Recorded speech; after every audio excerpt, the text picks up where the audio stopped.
Hey, thank you so much for clicking on the video. Before we get started, there is a major shift coming to the channel come the beginnings of May, but fret not, I will be very active and streaming regularly on Twitch. So if you have not created an account yet and followed me over on my Twitch channel, that is DarkSpiderDavid for the username. So it's twitch.tv/DarkSpiderDavid. We're currently holding a goal of 50 followers, so if you can help out with that by checking out the channel, checking out past broadcasts that I've done, and seeing if you like what you see, hit the follow button. You won't regret it. See you then. Hey everyone, David here. So I do have just a few more figure reviews up my sleeve, and nonetheless some of them are Transformers. So we're going to be taking a look at Transformers movie masterpiece Ironhide from Takara Tomy and associating with Hasbro, or vice versa, however they decide to go by. So here's the box. Not really much to comment on because it's kind of identical to the box of the Bumblebee figure that it came in. So it's mostly black with shots of Ironhide there, names, logos, Transformers right there on the side, close-up shots of the two modes there on the side, and then on the other side just a nice little wide angle of his pickup truck mode. Just a few logos there at the top with a movie masterpiece, Japanese writing. Then we get to the actual back portion of the figure, of the box at least, and once again we get more of those traditional promo images. The only thing that I wanted to call just a little bit of attention to are these shots right here and the subtitles that are read or written right here at the bottom of them. I gotta be honest, it feels like we've reached a peak where the special features that are advertised here on the back of the box are pretty much features that should come with the figure anyway. I mean, let me read a couple of these. Okay, so first one up here, it says movable faceplate. Okay, I guess that's kind of special, so we can maybe throw that one in. Over here, we got posable neck. So other figures don't have posable necks. They don't have joints in there. They're stilted. That isn't exactly something to be bragging about at this point. And then we got articulated hands and weapon. Wow. Okay, just about had it with this generation of Transformers. Let's get down to cracking this bad boy open and checking out the figure before I end up regretting my decisions, shall we? Alright, so now let's get this heaping pile of crap started. Oh my god. It's happened again, guys. It's happened again. Let's get down to it. Masterpiece MPM-6, I believe. Ironhide, doesn't matter. Here he is in his alternate mode.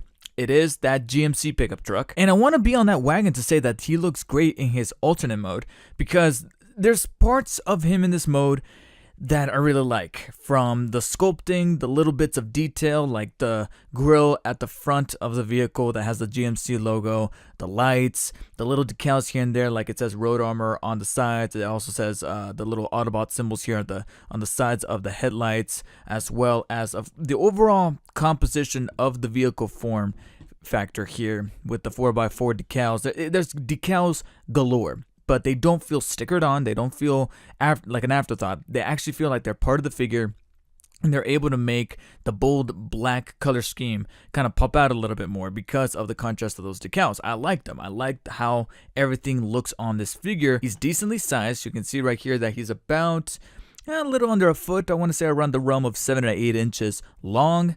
About 3 or 4 inches tall. If you guys want a little side-by-side comparison, here we have the other recent masterpiece figure that I reviewed, which was MPM-6, I think, or 7. No, I think it was 7. MPM-7 Bumblebee from the new Bumblebee 2018 movie. And you can see right here that they're pretty much to scale. He's supposed to be like this hulking, massive pickup truck. This is a simple 1970s Volkswagen Beetle, so you can tell he's going to be completely dwarfing him. So that's how you see them from the top. That's how they are from the front rather, the top, and then of course the sides.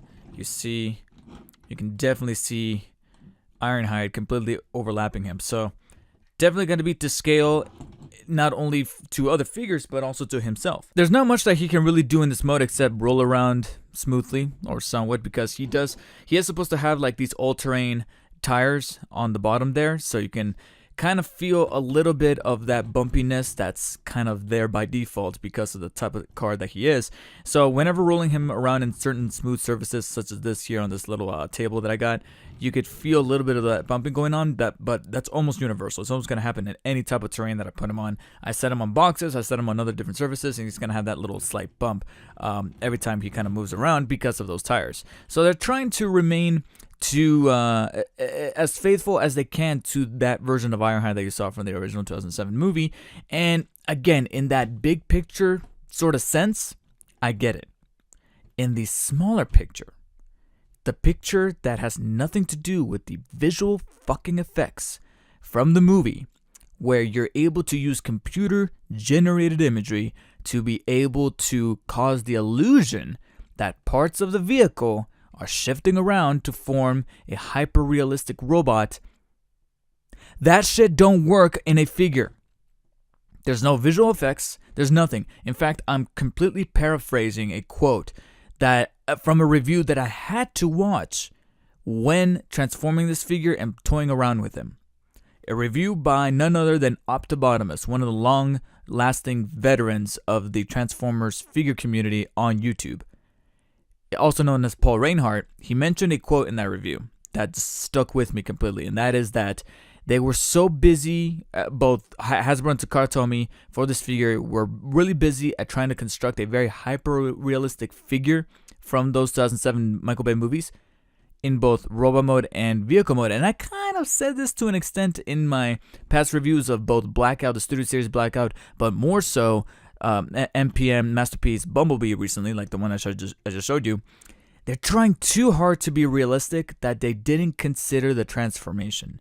And because of that, the transformation is once again a grueling nightmare to get him in this mode, because he does come packaged in his actual full-blown robot mode in the box. So you have to get him in this mode.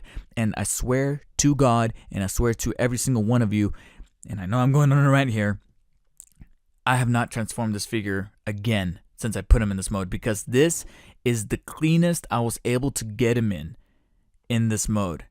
If you take a closer look at the front of this cab, and I'll definitely show some close-ups of said cab here, and you can actually make out a little bit here, there are some significant jarring gaps and complete mess-ups of paneling going on in the hood and on the top of the cab that are just excruciating. And to be honest, that's the best I was able to do when transforming him to his vehicle mode, because I spent literally about 1 to 2 hours approximately trying to get him in this mode. And since then, I have not transformed him back into his robot mode. Well, it's a statue. I want to be able to transform them, and more importantly, I want to have fun transforming them. And that does not happen whatsoever here with Ironhide, getting him at least from robot mode to vehicle mode. Maybe the vice versa, which we're about to do here right now, is probably going to be a little bit more fun. But before we get into that, and that is to harbor the weapons as fuel tanks, I guess you could say. Before we do that, I guess I'll just go ahead and talk about his little cannons that double as fuel cannons in his alternate mode, which we have right here. They don't shoot anything. They don't have any kind of special features, except that they do have separate pieces here that rotate. You have the little Gatling gun looking piece here on this one that I personally like because it looks more like a propulsion engine, so it looks rather neat. Whereas this one just looks like a straight out cannon. Not to say that it's bad, I just prefer this one. But both have these pieces right here that kind of rotate to give it that extra little detail. But they don't really do much else except be there for show. Look, he's such a bad figure that he actually wants to escape. Get back here, you motherfucker. Anyways, we take these, and you actually have a little peg on the side here that fits into the hole right at the bottom here with the exhaust pipe is. And once you do that, you're able to simply just kind of have the, there we go, kind of have the cannons resting on his side here to kind of emulate as if he's carrying around fuel tanks for whatever reason he may need. Even though he's a GMC truck, I don't think that a consumer truck will need gas tanks of this caliber. And there you are. It's pretty much set to go. Not much else that he really does in that mode except look as best as he can despite his immaculate frustrations. Alright, let's transform him. Admittingly, just like Bumblebee, it's easier to get him in his robot mode from this point than the other way around. The best way I can put it is that this back half of the figure is actually really enjoyable to transform back to robot mode and into vehicle mode. Either way, it's actually rather enjoyable to do this back part of the vehicle that then transforms into the legs. Spoiler alert. This is the part that is the absolute travesty to get into this mode. Getting into robot mode, he pretty much just kind of explodes from all the panels he's got going on the sides. And from that point forward, is just doing a little bit of those tiny things. So everybody across the board on YouTube that reviewed this figure kind of agrees that doing all the little things is fun, but then that final step of just bringing everything together is really what gave us the headaches. So we'll kind of reverse engineer that by taking these bottom portions here, flipping them up, causing some paneling to go on there, but what can you fucking do? Take this, kind of move it up, and there is a little hinge that kind of causes this to be a little bit of an issue. There you go. Like so. So you'll notice right there you already got a little bit of a separation going on. Then we take the roof, and it's pretty much made out of two giant panels that can just kind of pull out. They're supposed to snap off because it's supposed to be pegged in, but of course I didn't even get a chance to do that. We take it, we fold it up like so, and all the way forward. And now, little by little, you're going to start seeing everything kind of come apart. We reach in and we just pull out the arms, like so. And then this is pretty much going to separate the hood of the car to two different pieces. So we take the roof, kind of separate it. Yeah, we'll have to set this roof on fire. There we go. So now you can see everything just kind of unfolding. This is what caused that nightmare, is that all of that just needs to be put in just right. Anyways, all right, now we get into a few of the little things that are actually a little bit funner.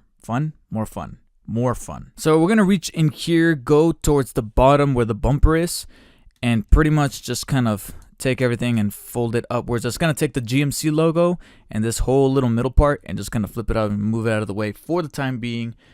And now let me see how's the best way to do this. So an awful lot of things here and there that have to be done. First of all, let's go in and just take out the head. And I guess to do this, we should probably just make everything just a little easier on us and just pan out the camera right now. Alrighty, so you take this giant piece right here that was actually rather exposed in vehicle mode. I didn't get a chance to show off the kibble, but that's just because I was just so frustrated. Anyways, we take it, fold it down, and this will make it easier to kind of pop through the head as best as I can. At least I think it goes that way. Yeah, there you go. So we pop it out, and there's this beautiful head. And I'll articulate a little better as to why I think it's actually a rather beautiful head. So we fold it up. There's a tab at the front piece here, and it's going to tab into that piece that I just folded down. There's a little tab, a little slot there, and it perfectly lines up and holds it in place. So that's nice. Then that bumper that I took and folded, it's actually going to fold at the sides. You're going to clip it together to kind of create this claw looking thing, but you're actually just going to take it and fold it all inside of the gap that is now left behind from his head. So you just take it, tuck it in. You should be able, there we go. Tuck it in, fold it away, and there you go. It's gone. It's gone. Move the arms out of the way, or what are going to be his arms. Then this piece that is holding the smokestacks, we're actually going to snap it off the main body, like so, like that. You're going to take the pieces with the smokestacks and then kind of fold them inwards like this. Then you take this piece here and you fold it out. There's a little white hook-looking kind of tab right there, and it's going to fit inside the slot right there that little claw piece is now providing.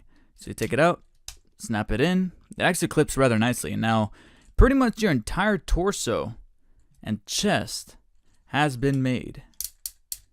Cool. So now let's get those arms situated, because that's honestly all that's really left to form this top half. And it gets a little, I guess I could say a little constructive at this point, where the instructions do it to, say do it this way, but at the same time, there's certain parts of it that you can kind of do at your own volition. So you take all of this right here and rotate it down to kind of start giving it that effect that you see in the movies, where he's got the two pieces of the grill in the front part of the vehicle as his shoulder pieces, as you see there. Now, here's where the figure actually kind of cheats. So we tucked away that little piece that had the GMC logo inside with that little claw piece, meaning that these grills now don't have any decals on it. But you'll remember from the movie, he does have the GMC logo split up right down the middle here. The figure cheats. It cheats in a certain way that is still oddly kind of satisfying. So you reach in here. This grill part is actually a panel you have to slide out and then rotate. So you go in here. It's a little difficult to do if you have slippery fingers like I do when I'm transforming, because then I get all sweaty. But you reach, let me actually rotate this up so you can kind of see it a little bit better. There you go. So you reach in here, you take out the panel like that, you rotate it around, slide it this way, and now you reveal the part that has the GMC logo split up, and then you slide it back in place and hook it. Boom. There's your illusion. Do the same thing over here actually. So we go in here, pull out that piece. If I can. There you go. Take it out, rotate it, clip it in, and there you go. So now you can give them that effect. Rotate all this down. And then this is where it gets a little tricky, but it's still manageable. At the very top here of these two pieces, harboring everything, you have these tabs right there and then right there. They're going to go into slots inside of here. Very difficult to really showcase anything here in this review because of how black he is. So you're just going to have to... That was not meant to sound racist. Take everything down and fit the tab right into that slot, and it kind of locks everything together. Or at least this shoulder piece down, as so. And it does clip nicely. So now the only thing that's a little loose is this piece here with the hood, but you'll notice that it doesn't go flying off towards like the top or towards the back. It actually kind of keeps everything slightly level-headed, and you start to see everything kind of come together there. All right. So now this is also another part that is kind of like cheating, but you take the little panel that's by the Autobot symbol, you rotate it up, and this is gonna reveal like this little brake piece. You fold it out, and then you just clip it back down where it was, and it gives it that transformed effect. So you don't have to do it necessarily. It's just a slight little detail if you want them to be a bit more complete. And now you just kind of tuck away the tires on the inside, and that's virtually it for the shoulders and the actual gist of the torso. Like that's the majority of the torso there. Now the arms. This gets a little complicated, but at the same time, not so much. The arms are just kind of hanging off this piece here, so you just have to take everything and rotate it down. And yes, they are rotated, they're right-sided joints, so kind of have to give it a nice little tug there. You fold those panels here, and there's going to be a little bit of kiveling going on right there, so not much you can really do about that. And then we go over here, we fold that back up, clip this. So this is where it gets a little tricky. This panel that had the little side panels that created the windows, they hang off the arm in a really weird hinge right there that takes a little getting used to because it's on a weird design pattern that you're going to have to take everything and play with it so that it feels like it's sliding out. So if I move this to the side, you'll notice that we move it up like that, and it kind of still hangs off his arm, but now it's like it goes from here and slides this way like that. Very, very difficult to explain, but you're just going to have to take my word for it. And then the windows, they, like I said, they just kind of hang off there. So the arms are still little, to an extent, frustrating in robot mode. They're just not as putrid as they were in vehicle mode, but that's just me. So once again, the arms just kind of rotate it down, put it in place, make sure that these window pieces are just kind of, these window pieces here in this panel, when it came out of the box, they're just kind of resting up against these smokestacks here, but they don't clip anywhere. They don't actually fit into anything. So you're just going to have to leave them there and just kind of toy around with them and make sure that they feel like they're where they need to be. But not much, again, not much that you can really do except scoot them up, fold them to the side, and just kind of have them rest there like so. Like that. All right? No real wrong or right answer for that. So once again, we take these panels with the little tubes, and then we take it and just scoot it up on its own elbow in that hinge. That's just really tricky to master, but eventually you'll get it and it'll slide right out. And then just make sure that everything is facing forwards. That little silver gear, as you see there, is facing forwards.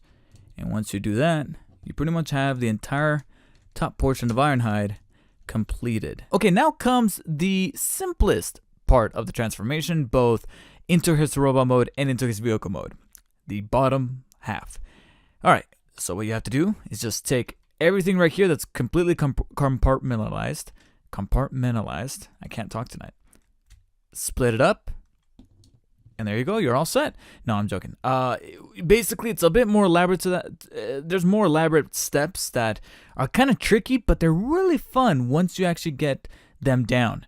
So from here, you take the what are going to be the feet, and we kind of rotate them down, like so, right there. Then this does get a little tricky because there's no way to really move one piece without kind of either botching another piece or taking another piece out of the place that it's in right now. This part right here with the tires, they're a little loose. You're just gonna rotate them upwards. As you do that, it's gonna start undoing this side panel that has the little 4x4 symbol on it, along with the little gas. And you take it out, and now it's kind of just hanging there, like that. You take the tire piece, fold it all the way down. It's gonna fill in this gap that's on the top part here. Gonna fit in there. And before we get down to this bottom portion here, we're gonna reach out to this piece here, fold it in, and then a little tab right about, where are you? Well, it's not so much a tab, but it is a little bit right there. It's going to fit into a slot that's part of this piece and kind of lock the tire in place like that. Kind of makes it look cool too. Admittedly, it's one of those pieces where I'm like, I love doing that, and I love the way it looks. It's very satisfying, unlike the rest of this fucking thing. Anyways, we take the foot and fold it down like this. We take this giant, not necessarily the panel with the 4x4 just yet, but we take this part of the foot here that's super giant, and then we just take it and fold it in like so. And it kind of clips into place. You're going to feel a little tab slide in. So that does create the foot like so. And now we deal with this piece with the little 4x4 symbol. So you're going to rotate it forward so that the 4x4 symbol is like this. And then you're going to fit it in. And there is a peg right there that's going to fit into a hole on his foot. Not on his foot, but on his leg. The side of his shin right here. It's going to fit in. Let's see if I can find it here. Why is it not fitting? Oh, here it is. I found it. All right, it's gonna fit in. Keep everything that's part of this bumper here, or the side housing of the wheel, in place with the 4x4 decal. Now, this front portion here, as you can see, it's kind of sticking out. It breaks off, but what's I think kind of really interesting, and I've never seen this in a figure before. It's held. See, look, it's gonna break off like this. It's held together to the other piece by like this rubber elastic band. Well, it's not really elastic, to be honest. It's a little stiff. But it is a rubber band, technically speaking, between the two pieces here. And what you have to do, and this does get a little tricky, so you got to be careful. You have to kind of bend it at the knee and make sure that this metal silver piece is still up. So you're going to take that band and fold it all and wrap it all the way around the shin and make sure that that band is on the inside right below this silver piece here. And once you do that, you can actually take the silver piece and clamp it down to hold the rubber band in place. And now you go to the back of the leg, which we'll kind of show off right there, right here, where my index finger is at. And now you're going to notice that the part with the little tail light and this other piece that we just wrapped around is going to have a peg and a slot that meet together there. You press it in place, and now they're held together. So now we rotate this back to where it was. The knee is forward, the foot is flattened, and that actually creates our leg.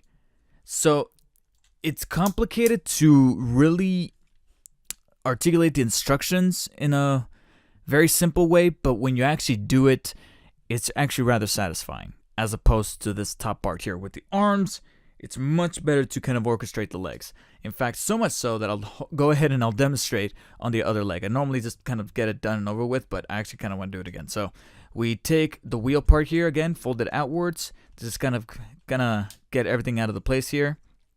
Move the piece with the 4x4 downwards. We take the wheel, fold it up, fill in that gap, take this piece, fold it in, clip it in place. Boom, everything's set there.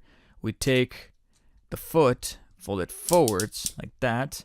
We take the panel here, fold it down or fold it inwards. It's going to clip into place, form our foot. And actually, before I forget, I almost forgot, on the inside of the foot are actually side heels. You can actually reach in.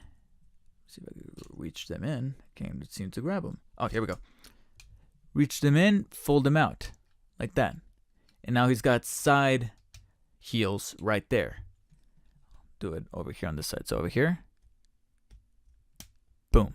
So now he's got side heels on both of his feet. And now lastly, we take that piece with the 4x4, rotate it around to make sure that it's facing forwards and it's not upside down like that. We push it in. We clip that peg into the hole inside of the little leg. Then we take this panel here, or this piece here with the band, break it off, and wrap it around, and make sure the band is going inside of. Let's see if I could do it here without destroying everything. We take it, and then we just wrap the band. I don't know why the band's not wrapping. Here we go. There you go. Has to slide right underneath that metal piece. Take it, wrap it around, and then now just take the peg and clip it on the back here like that. Straighten the foot. Make sure everything's situated. Alright, so there's Ironhide. And yeah, okay, so this is where things start to take a little bit of a turn. You saw the transformation, right? And inside of the transformation, the only part that is enjoyable in either direction is the legs. Really satisfying, especially when you get the mechanisms and how the steps kind of follow one after the other. It's awesome. The top part, going from vehicle to robot, yeah, it's a little flustering, but you can kind of manage. The opposite, not so much. I legitimately created a headache the first time that I tried doing it, so much so that I almost raged out and broke the figure. And I just could not fathom how they could have done something like that. And here's the proof. It's kind of a backhanded proof, but it's the proof that they were too busy making sure that he's super movie accurate in the vehicle mode and in the robot mode, as you see before you're here. That is rather movie accurate in a very breathtaking sort of way. He looks like a legitimate maquette that the people behind the movie created so that they have some kind of reference whenever they were animating him in the visual effects department.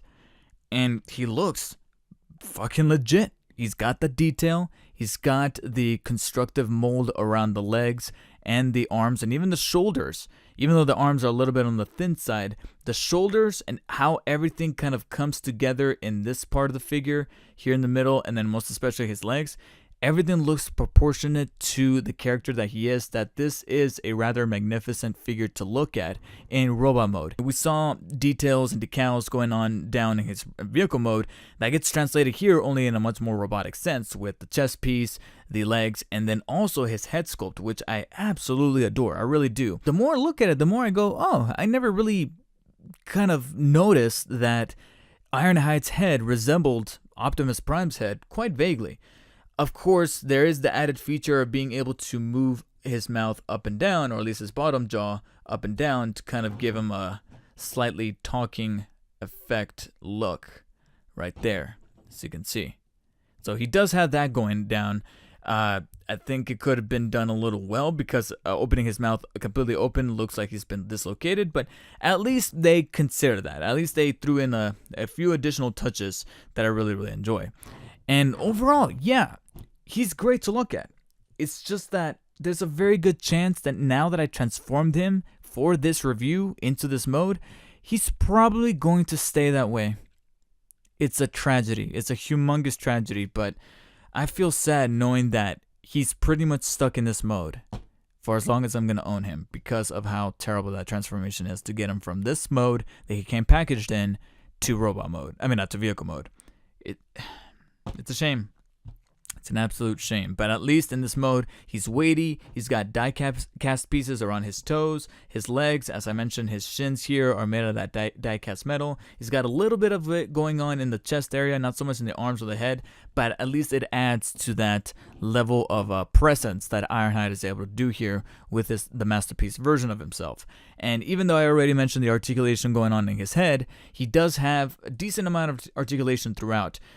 As I mentioned before, his arms are a little bit on the skinny side, but they do allow for some posability, especially thanks to some ratcheted joints, as you can hear there. He's got a little bit of it in the shoulder area here, at least in the proper shoulder area that he has back here, because you could, if you want to, swivel the actual shoulder pieces here that make up the part of the car, but the true part of the shoulder that can kind of articulate with those ratcheted joints is here towards the back. You got a horizontal joint there, as well as one that goes up and down that's a bit more robust and a little tough to kind of move around. Be mindful of those panels because you could risk breaking them. He's got an elbow swivel right there where this silver gear is at.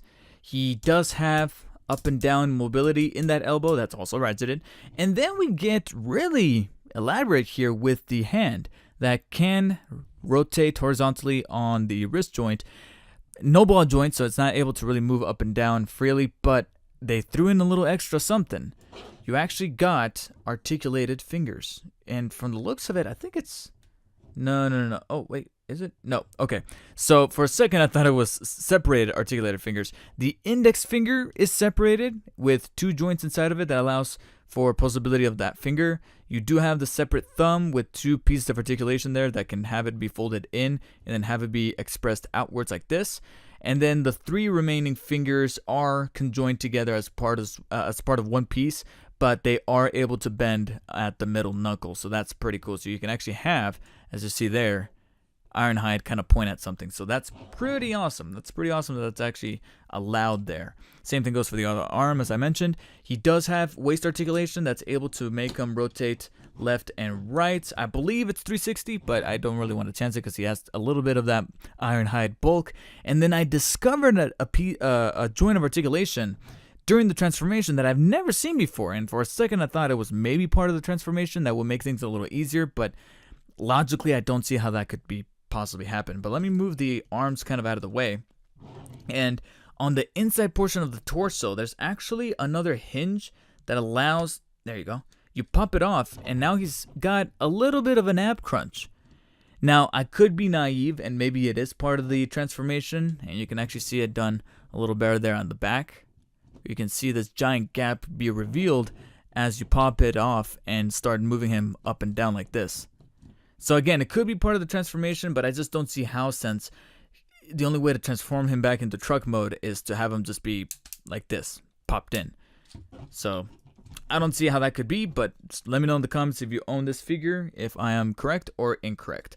Then we got the top parts of the legs. He does have right-sided joints that allow the leg to move forwards and backwards like so. You can rotate them inwards and outwards. I will admit, going inwards and outwards are a little loose, so that could lead to a little bit of frustration with posability, because I will admit that after a while I feel like I need to move one leg more and then one leg more, but then that moves the other leg more, and then it causes my OCD to kind of go a little bit aloof. Then going down, he does have a joint at the knee that's able to bend about that far back, and then that far forward is ratcheted once more. So it's cool that at least they're spending some time with the articulation and to give it that premium feel. I just wish it could be said for the transformation. And then lastly, we have the feet, which are ratcheted as well. Can move downwards about that far, which is pretty damn far, but it's mainly because of the transformation. then going up kind of stops at about right there, and not much pivoting left and right, only about that much. So not a whole lot going there, but you do have a shin swivel that allows mobility right about there. Unfortunately, just like in his truck mode, there's not much that he can really do in this mode except have the ability to talk, as I mentioned, with his weird looking mouth that's able to move up and down. So there is that.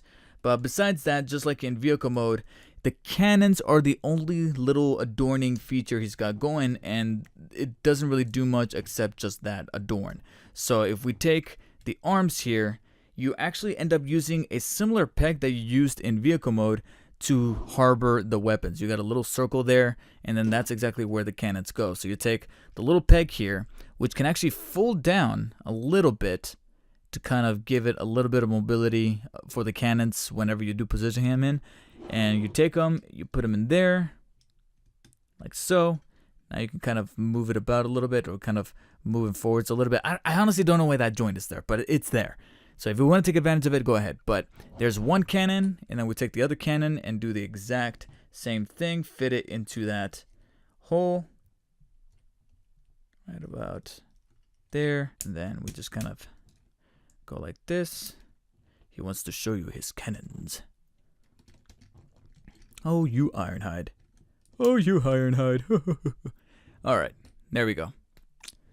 And there you have Ironhide. That's really... I want to love this figure. I really do.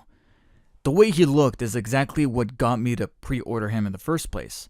And I went into him more or less fresh. You know, I didn't really look up any reviews. I know that he was already released to a couple of people through like Sideshow.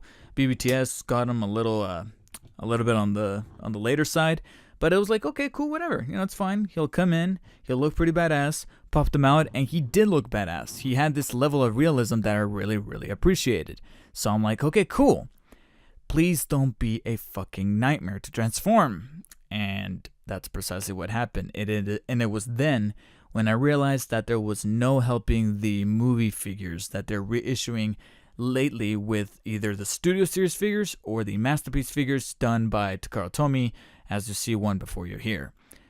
We're a little bit too deep in here where they're striking for that, they're going for that level of realism in robot mode and in vehicle mode, that a little bit of that translation to the transformation of the figure that is supposed to be fun, which is why I fell in love with Transformer figures in the first place, is completely lost because of that realism that they're going for, that they completely missed the mark in that aspect of the figure that is a very, very big chunk of what makes the Transformer figure special. And because that whole thing is lost, this is no longer a Transformers figure, it's now a Transformers statue, at least for me personally. Yes, I can pose him. Yes, he's got articulation, he's got the cannons, and I could give it a second or third shot trying to transform him, but it's just not worth it, man.